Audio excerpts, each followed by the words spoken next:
seperti saya katakan tadi, kanker kan ada dua, kanker padat dan kanker darah. Nah kalau kanker darah tadi sebenarnya tidak bisa diraba, jadi ketahuannya dari pemeriksaan sel-sel darah di tubuh kita. Kalau tadi gejalanya tergantung. Kalau pada case-nya Ibu Ani dan si anaknya Denada ini, apa dok kira-kira kalau yang dokter tahu? Maksudnya pada kasus ini yang menyebabkan. Nah, sekali lagi untuk penyebabnya kan sangat susah, gitu kan? Jadi karena itu banyak sekali faktor yang menyebabkan. Dan tadi tidak ada kanker yang langsung terjadi dengan satu kali exposure.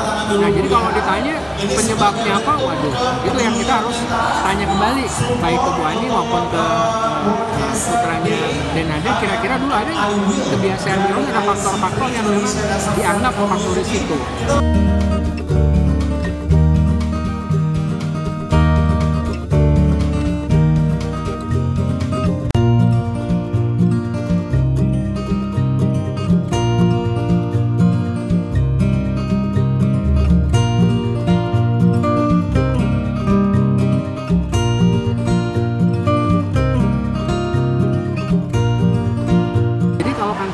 Itu kan berarti menyerang produksi sel-sel darah di tubuh kita.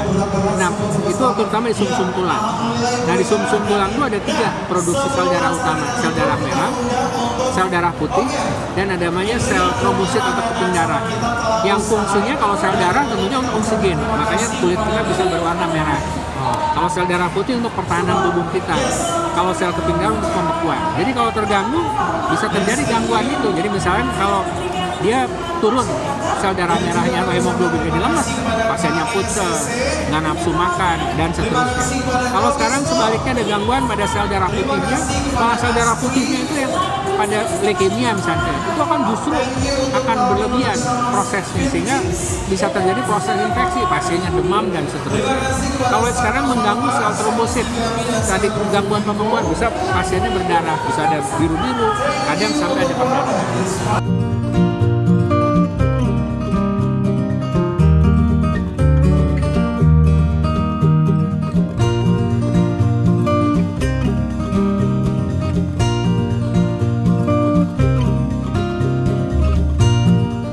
Kalau pada kasusnya anaknya Denada kan masih bocah, itu apakah faktor genetik juga? Itu mungkin lebih berperan. Karena kan ini masih kecil gitu. Jadi makin muda seseorang kena kanker berarti faktor gennya itu makin kuat.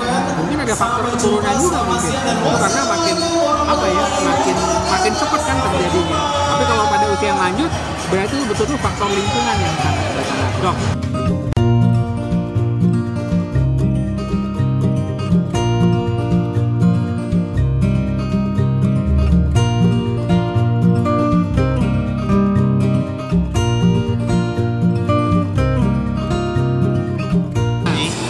Yang namanya kanker itu kan seperti di awal saya sebutkan, yang disebutkan kan sebabnya belum tahu. Jadi tadinya sehat kan bisa kena kanker, apalagi kalau sudah kanker, jadi lebih berisiko. Jadi kalaupun tadi kita kena kanker kontrol, bukan berarti bisa sembuh 100%. Karena kanker itu kadang-kadang jangankan 2-3 tahun, 20 tahun aja ada yang kambuh kembali. Jadi itu yang harus tetap hati-hati. Masih bisa memungkinkan seperti itu. Masih. Jadi yang dikatakan tadi sembuh itu artinya bisa lebih dari 10-20 tahun tidak kambuh kembali. Itu kita katakan betul-betul hampir seperti orang normal kan. Karena kan orang normal juga bisa kena kanker. Tapi kalau orang sudah kanker, memang harus lebih waspada.